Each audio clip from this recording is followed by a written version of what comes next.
Assalamualaikum warahmatullahi wabarakatuh. Bismillahirrahmanirrahim. Kembalilah kepada Tuhanmu dengan berzikir kepada Allah. Dalam kitab Miftah al-Falah wa Misbah al-Arwah, Syekh Ibnu Athaillah As-Sakandari radhiyallahu anhu menjelaskan bagaimana kembali kepada Tuhan. Jalan pertama yang harus dilalui seorang salik adalah pergi menuju Allah. Sebab petunjuk hanya milik Allah. Seperti dikatakan Nabi Ibrahim alaihi salam, "Aku pergi menghadap kepada Tuhanku. Dialah yang akan memberi petunjuk kepadaku." Al-Quran Surat As-Saffat ayat 99.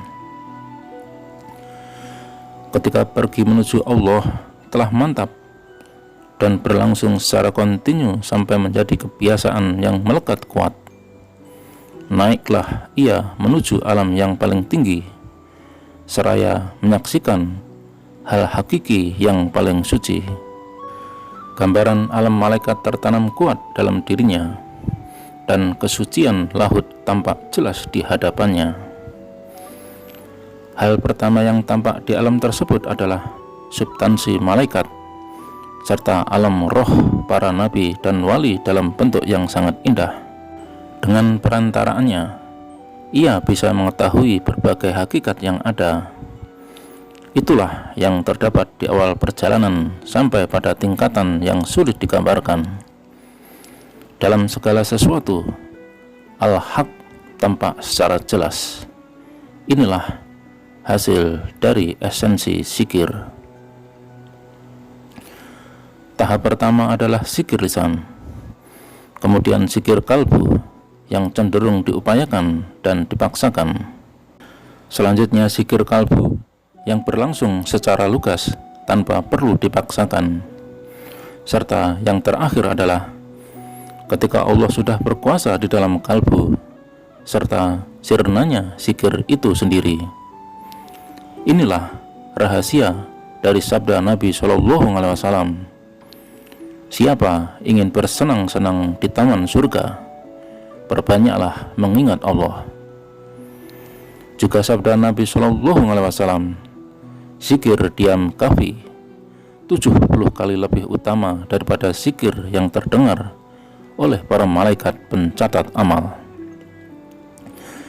Sebagai tanda bahwa sebuah zikir sampai pada sir nurani terdalam pada jiwa yang kelak menjadi tempat cahaya penyaksian adalah saat penzikir dan objek zikirnya lenyap tersembunyi. Zikir sir terwujud ketika seorang telah terliputi dan tenggelam di dalamnya. Tandanya, apabila engkau meninggalkan zikir tersebut, ia takkan meninggalkanmu.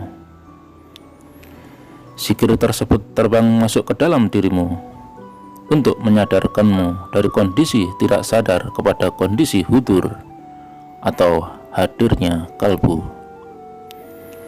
Salah satu tandanya, zikir itu akan menarik kepalamu dan seluruh organ tubuhmu sehingga seolah-olah tertarik oleh rantai. Indikasinya, zikir tersebut tak pernah padam dan cahayanya tak pernah redup.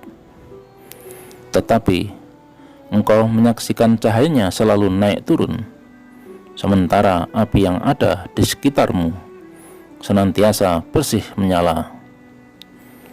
Zikir yang masuk di dalam sir terwujud dalam bentuk diamnya si pelaku zikir, seolah-olah lisannya tertusuk jarum, atau semua wajahnya adalah lisan yang sedang berzikir dengan cahaya yang mengalir darinya.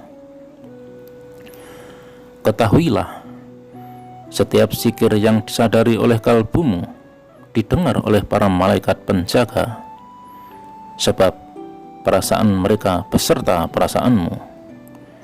Di dalamnya ada sir sampai saat zikirmu sudah gaib dari perasaanmu, karena engkau sudah sirna bersama Tuhan. Zikirmu juga gaib dari perasaan mereka.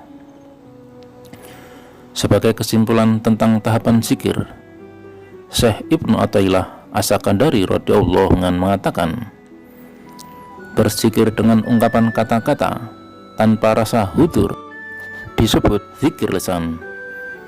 Berzikir dengan merasakan kehadiran kalbu bersama Allah disebut zikir kalbu. Sementara berzikir tanpa menyadari kehadiran segala sesuatu selain Allah disebut zikir sir. Itulah yang disebut dengan zikir khafi. Rezeki lahiriah terwujud dengan gerakan badan. Rezeki batiniah terwujud dengan gerakan kalbu. Rezeki sir terwujud dengan diam. Sementara rezeki akal terwujud dengan fana dari diam, sehingga seorang hamba tinggal dengan tenang untuk Allah dan bersama Allah. Nutrisi dan makanan bukanlah konsumsi rohani, melainkan konsumsi badan. Adapun yang menjadi konsumsi rohani dan kalbu adalah mengingat zat Allah yang maha mengetahui segala yang gaib. Allah Subhanahu wa ta'ala berfirman, orang-orang beriman dan kalbu mereka tentram dengan mengingat Allah Subhanahu wa ta'ala. Semua makhluk yang mendengarmu sebenarnya juga ikut berzikir bersamamu, sebab engkau berzikir dengan lisanmu, lalu dengan kalbumu, kemudian dengan nafs atau jiwamu, kemudian dengan rohmu, selanjutnya dengan akalmu, dan setelah itu dengan kerahasiaan atau dengan sirmu. Jika engkau berzikir dengan lisan, pada saat yang sama semua benda mati akan berzikir bersamamu. Jika engkau berzikir dengan kalbu, pada saat yang sama alam beserta isinya ikut berzikir bersama kalbumu. Jika engkau berzikir dengan nafs atau jiwamu, pada saat yang sama seluruh langit beserta isinya juga turut berzikir bersamamu. Jika engkau berzikir dengan rohmu, pada saat yang sama singgasana Allah beserta seluruh isinya ikut berzikir bersamamu. Bila engkau berzikir dengan akalmu, para malaikat pembawa ars dan roh orang-orang yang memiliki kedekatan dengan Allah juga ikut berzikir bersamamu. Bila engkau berzikir dengan sirmu, arsi beserta seluruh isinya turut berzikir hingga zikir tersebut bersambung dengan zatnya. Menurut Syekh Ibnu Athaillah, nafs atau jiwa adalah unsur hayah berjenis uap yang lembut dengan membawa potensi kehidupan, perasaan, dan gerakan kehendak. Allah yang maha bijaksana menyebutnya dengan roh hewani. Ia merupakan instrumen perantara antara kalbu sebagai nafs yang berbicara dan badan. Ada yang berpendapat bahwa nafs itulah yang dalam Al-Quran disebut dengan pohon zaitun sebagai pohon yang penuh berkah, tidak tumbuh di sebelah timur atau di sebelah barat, sebab dengan nafs manusia bisa bertambah mulia dan suci. Selain itu, ia tidak berasal dari penjuru timur, alam ruh semata, atau penjuru barat, tubuh yang padat. Nafs ada yang bersifat amarah, memerintah, lawamah suka mencaci, dan mutmainah tentram. Nafs al-amarah bi'asu yang memerintahkan pada keburukan adalah nafs yang condong kepada naluri badan, menyuruh pada kesenangan dan syahwat, serta menarik kalbu kepada sesuatu yang rendah. Ia adalah jenis nafs yang buruk, sumber segala akhlak dan perbuatan tercela. Selain itu, ia adalah nafs yang dimiliki manusia pada umumnya dan merupakan kejahatan. Bagi nafs al-amarah bil alsu ini, zikir ibarat lampu yang menerangi rumah yang gelap gulita. Nafs lawamah adalah nafs yang memberikan cahaya tertentu kepada kalbu, yang dengannya manusia tersadarkan dari kelalaian.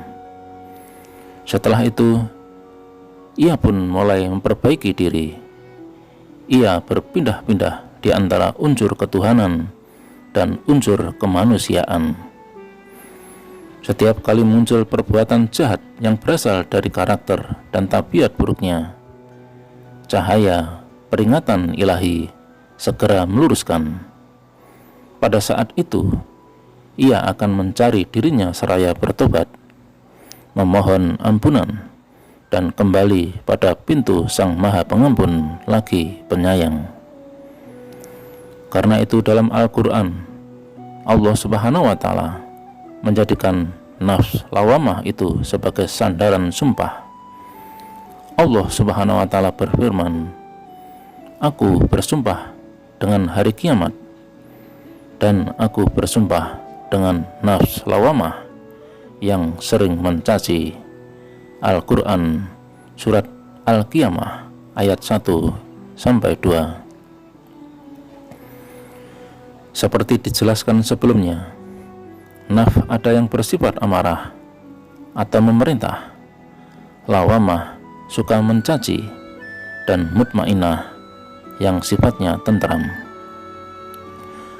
Menurut Syekh Ibnu Athaillah As-Sakandari radhiyallahu anhu, melalui zikirullah, nafs dalam diri manusia itu seolah-olah menyadari bahwa dirinya sedang berada dalam sebuah rumah yang penuh dengan segala hal buruk seperti kotoran anjing, kotoran babi, kotoran singa, macan, dan kotoran gajah.